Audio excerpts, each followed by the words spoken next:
Hello everyone, इस video में हम लोग हाइपरटोनिक, हाइपोटोनिक और आइसोटोनिक सोल्यूशन के बारे में पढ़ेंगे। इसके बाद हम समझेंगे कि डिफ्यूजन क्या होता है, ऑस्मोसिस क्या होता है और प्लाज्मोलाइसिस क्या होता है।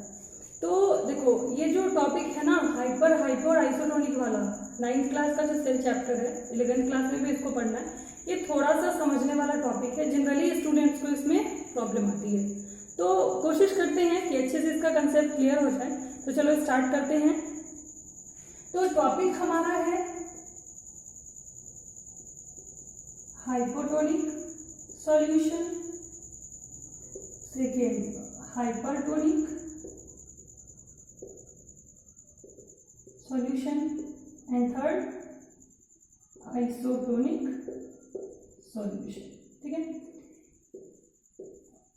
चलो इसको पढ़ने से पहले हम एक चीज समझते हैं। सबसे पहले सॉल्यूशन क्या होता है। सॉल्यूशन किसको कहते हैं? तो solvent plus solute, this is solution. Solvent that means कि जनरली वाटर को लेते हैं, क्योंकि एग्जांपल में मैं वही लूंगी, और सॉल्यूट दैट मीन्स सॉल्ट और शुगर। ठीक है, सॉल्यूशन बन गया जब सॉल्वेंट में सॉल्यूट मिला तो सॉल्यूशन बन गया। दैट मीन्स वाटर में जब सॉल्ट और शुगर मिला तो सॉल्यूशन बना। ठीक है, अब इसके बाद सबसे पहले हम पढ़ते हैं हाइपरटोनिक सॉल्यूशन।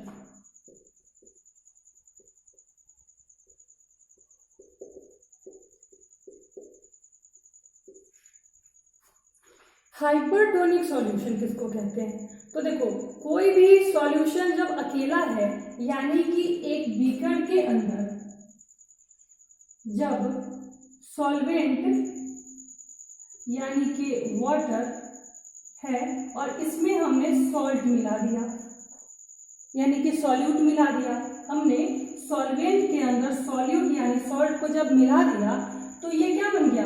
इस बीकर के अंदर सॉल्यूशन बन गया। अब हमें पहचानना है कि ये हाइपरटोनिक है कि हाइपोटोनिक है कि आइसोटोनिक है। तो देखो, अपने आप में अकेला रखा ये सॉल्यूशन ना हाइपरटोनिक होगा, ना हाइपोटोनिक होगा, ना आइसोटोनिक होगा। हमेशा हाइपर, हाइपो और आइसो टर्म जो है हम कंपैरिजन करके करते हैं, यानी कि एक सॉल्यूशन को जब हम दूसरे सॉल्यूशन से कंपेयर करेंगे तो एक सॉल्यूशन के कंपैरिजन में दूसरा सॉल्यूशन या तो हाइपर होगा या हाइपो होगा या आइसो होगा। ठीक, तो सबसे पहले हमने यहाँ पे क्या बनाया, एक बीकर में हमने सॉल्वेंट लिया, दैट मीन्स वाटर लिया, उसमें हमने सॉल्यूट डाला, दैट मीन्स सॉल्ट डाला, और शुगर कुछ भी। अब हम मान लेते हैं कि सॉल्वेंट यानी कि वाटर, प्योर वाटर का जो फ्री मॉलिक्यूल्स है दैट इज 1000, यानी 1000। जब हम कोई प्योर सॉल्वेंट लेते हैं तो उसमें 1000 वाटर के मॉलिक्यूल्स हैं। इस बीकर के अंदर 1000 वाटर के मॉलिक्यूल्स हैं। अब इस बीकर में मैंने 200 सॉल्ट के मॉलिक्यूल्स को मिला दिया।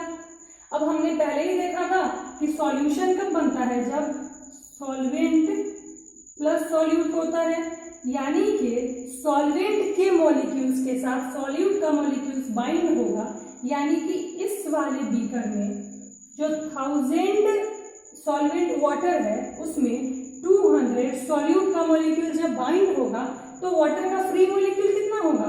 800 फ्री मॉलिक्यूल्स ऑफ H2O। इतने H2O के फ्री मॉलिक्यूल्स हैं।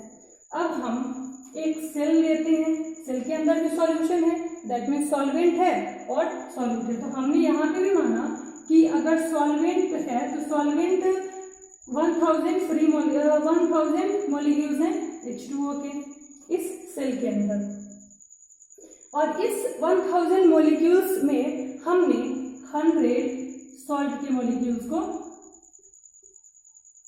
मिला दिया, यानी कि इस सेल के अंदर भी सॉल्यूशन है, बिकॉज यहाँ पे भी सॉल्वेंट है और यहाँ पे भी सॉल्यूट है। अब देखो, यहाँ पे भी क्या बना? सॉल्यूशन। लेकिन मैंने कहा आपको कि सॉल्वेंट मॉलिक्यूल्स को सॉल्यूट का मॉलिक्यूल बाइंड करता है, तो यहाँ पे तो 200 सॉल्यूट का मॉलिक्यूल 200 सॉल्वेंट के मॉलिक्यूल को बाइंड कर लिया, तो 800 फ्री मॉलिक्यूल वाटर का बचा। लेकिन इस वाले में 100 ही सॉल्यूट का मॉलिक्यूल है, तो यहाँ पे 1000 वाटर का मॉलिक्यूल है और जो 100 है वो सॉल्ट का मॉलिक्यूल है। तो इस वाटर के 100 मॉलिक्यूल के साथ सॉल्ट का जो 100 मॉलिक्यूल है वो बाइंड हो जाएगा, तो इस वाले सेल के अंदर फ्री 900 H2O मॉलिक्यूल्स जो है वो बचेंगे। तो अपने आप में अकेला जब ये बीकर है तो ना ये हाइपो है, ना ये हाइपर है, ना आइसो है। अपने आप में ये सेल भी ना हाइपर है, ना हाइपो है, ना आइसो है। लेकिन जब इस सेल को हम इस बीकर के अंदर रखेंगे तो देखो यहाँ पे 800 मॉलिक्यूल्स हैं फ्री मॉलिक्यूल्स और इसमें 900 फ्री मॉलिक्यूल्स हैं। तो जब इस सेल को हम इसके अंदर रखेंगे, छोटा सा मैं डायग्राम भी बना दे रही हूँ कि यहाँ पे 900 फ्री मॉलिक्यूल्स हैं बिकॉज 1000 तो वाटर के मॉलिक्यूल्स हैं और 100 जो है वो सॉल्ट के मॉलिक्यूल्स हैं। तो वाटर का मूवमेंट कहाँ होगा? हमेशा हाई टू लो होगा, ज्यादा से कम की तरफ। तो यहाँ जो फ्री मॉलिक्यूल होगा वही मूव करेगा। तो यहाँ पे 900 है, यहाँ पे 800 है, तो ज्यादा इसमें है सेल में, तो सेल से वाटर का मॉलिक्यूल जो है वो इस बीकर के अंदर आएगा। तो जब किसी भी चीज से हम पानी को निकाल लेते हैं तो वो क्या हो जाता है? श्रिंक हो जाता है, सिकुड़ जाता है। तो सेम केस यहाँ पे होगा, इस बीकर में इस सेल से जो है वो पानी निकल जाएगा, तो ये सेल कैसा हो जाएगा? श्रिंक यानी सिकुड़ जाएगा। और ये सॉल्यूशन कैसा हो जाएगा? हाइपरटोनिक।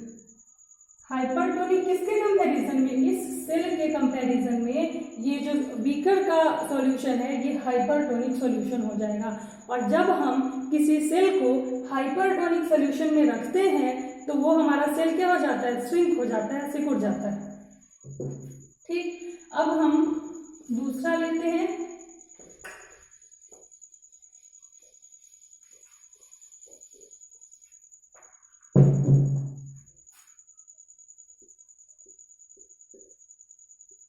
Hypotonic solution. फिर सेम कंसेप्ट यहाँ पे होगा।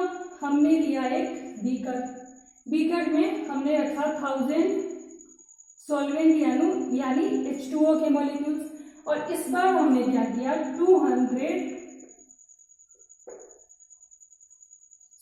यहाँ पे हमने 100 लिया सॉल्ट के मॉलिक्यूल्स को, और जब ये सॉल्ट क्या है? सॉल्यूट है, और ये वाटर क्या है? सॉल्वेंट है।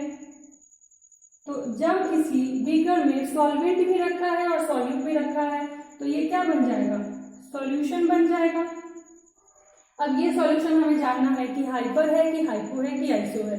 तो मैंने आपको पहले भी बताया कि अकेला कोई सॉल्यूशन ना हाइपर होगा, ना हाइपो होगा, ना आइसो होगा। ये तीनों टर्म जो है वो हम कंपैरिजन के करते हैं तब होता है। तो इस बीकर में तो हमने ले लिया। अब देखो मैंने यहाँ पे एक सेल लिया, इस सेल के अंदर भी फ्री मॉलिक्यूल्स अगर वाटर के हैं, प्योर मॉलिक्यूल्स अगर वाटर के हैं तो 1000 है, 1000 H2O मॉलिक्यूल यानी सॉल्वेंट के मॉलिक्यूल, और इसमें हमने ले लिया 200 सॉल्ट के मॉलिक्यूल यानी सॉल्यूट के मॉलिक्यूल। ये मैंने क्या लिया? सेल लिया। अब देखो इस बीकर के अंदर 1000 वाटर मॉलिक्यूल है और 100 सॉल्ट मॉलिक्यूल है, तो इस वाटर के 100 मॉलिक्यूल के साथ ये 100 जो है वो बॉन्ड बना लेगा, और फ्री H2O कितने बच जाएंगे? 900 H2O के फ्री मॉलिक्यूल्स बच जाएंगे। और इस सेल के अंदर इसका जो 200 सॉल्ट मॉलिक्यूल है वो 1000 जो है जो इसके 200 के साथ बॉन्ड बना लेगा, तो इसमें भी कितना बच जाएगा? इसमें 800 फ्री वाटर मॉलिक्यूल जो है वो बच जाएगा। तो देखो फिर वही चीज, अपने आप में जब ये अकेला रखा है तो ना ये बीकर को हम हाइपर या आइसो कह सकते हैं, ना इस सेल को हम हाइपर या आइसो कह सकते हैं। लेकिन जब इस सेल को हम इस बीकर के अंदर रखेंगे तो क्या होगा? यहाँ पे फ्री 900 मॉलिक्यूल्स है, यहाँ पे फ्री 800 मॉलिक्यूल्स है। अगर मैं यहाँ पे सेल बनाती हूँ, 800 फ्री मॉलिक्यूल्स इसके अंदर है, 900 फ्री मॉलिक्यूल्स इस बीकर के अंदर है। तो वाटर का मूवमेंट हाई कंसेंट्रेशन से लो कंसेंट्रेशन की तरफ जाता है, तो वाटर का मूवमेंट कहाँ होगा, इस बीकर से इस सेल के अंदर। अब जब किसी चीज में वाटर एंटर करेगा तो वो सेल कैसा हो जाएगा, स्वेल हो जाएगा। तो सेल जो है वो स्वेल हो जाएगा यानी फूल जाएगा, बिकॉज वाटर उसके अंदर एंटर हो जाएगा। और इस सेल के कंपैरिजन में इस बीकर का सॉल्यूशन जो है दैट इज हाइपोटोनिक सॉल्यूशन। अब थर्ड केस, हाँ एक चीज और कि आप कहोगे कि कब तक ये वाटर मूव करेगा, जब तक इसमें 800 है इसमें 900 है, तो इस बीकर से इस सेल के अंदर वाटर जाएगा। और कब तक जाएगा, जब तक दोनों यानी कि सेल के अंदर और बीकर के अंदर 850, इसके अंदर 50 बढ़ जाएगा और इसके अंदर 850 हो जाएगा, इसका 50 कम हो जाएगा। तो नेट अब इस सेल के अंदर भी 850 वाटर मॉलिक्यूल्स हो गए और इस बीकर के अंदर भी 850 वाटर मॉलिक्यूल्स हो गए। अब इसके बाद क्या होगा, मूवमेंट अभी भी होता रहेगा सेल से बीकर में और बीकर से सेल में, लेकिन अब जो है नेट मूवमेंट 0 होगा। कंटिन्यू मूवमेंट होता रहेगा, सेल से बीकर में जाएगा और बीकर से सेल में जाएगा, लेकिन अब जो है नेट मूवमेंट वाटर का वो 0 होगा। इसीलिए जो स्लेसिड होने के बाद 850 होने के बाद इक्विलिब्रियम पे आ जाएगा। अब थर्ड केस एक बार देख लेते हैं। थर्ड केस हमारा है आइसोटोनिक सॉल्यूशन। आइसोटोनिक सॉल्यूशन, इसमें मैंने यहाँ पे एक बीकर लिया, अगेन 1000 वाटर मॉलिक्यूल्स और 100 सॉल्ट मॉलिक्यूल्स। अब सॉल्वेंट मिला, सॉल्यूट मिला, तो इस बीकर के अंदर सॉल्यूशन बन गया और इस सॉल्यूशन में 900 वाटर के फ्री मॉलिक्यूल्स हैं। और मैंने यहाँ पे एक सेल लिया और सेल में भी सेम कंसेंट्रेशन लेंगे, यानी 1000 H2O मॉलिक्यूल और 100 जो है वो सॉल्ट के मॉलिक्यूल।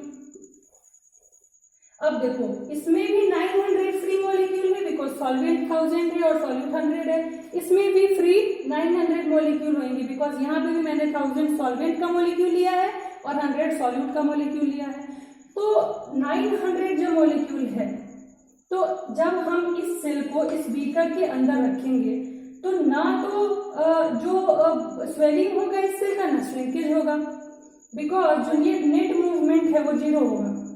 एक्सचेंज तो होता रहेगा, लेकिन जो ना ये सेल स्वेल होगा ना ये सेल श्रिंक होगा, बिकॉज कि दोनों का कंसेंट्रेशन जो है वो सेम है। तो इस तरह के सॉल्यूशन को हम कहते हैं आइसोटोनिक सॉल्यूशन। ये तीनों, ये जो टॉपिक है थोड़ा डिफिकल्ट है समझने में, थोड़ी प्रॉब्लम आती है, तो मैंने कोशिश किया है इसको सिंप्लीफाई करके समझाने का। तो वीडियो अगर कोई प्रॉब्लम है तो आप कमेंट कर सकते हो, मैं उस पर वापस आपका कंसेप्ट क्लियर कर दूंगी। हालांकि मैंने कोशिश किया है कि अच्छे से हो जाए, आपको समझ में आ जाए। इसके बाद नेक्स्ट वीडियो में हम लोग डिफ्यूजन, ऑस्मोसिस और प्लाज्मोलाइसिस को एक बार वापस पढ़ेंगे। मैंने आपको ऑलरेडी बता दिया है, लेकिन बोर्ड पे समझ में ज़्यादा आता है। तो अगर वीडियो अच्छा लगा तो इसको लाइक जरूर करें, शेयर करें और सब्सक्राइब भी करें।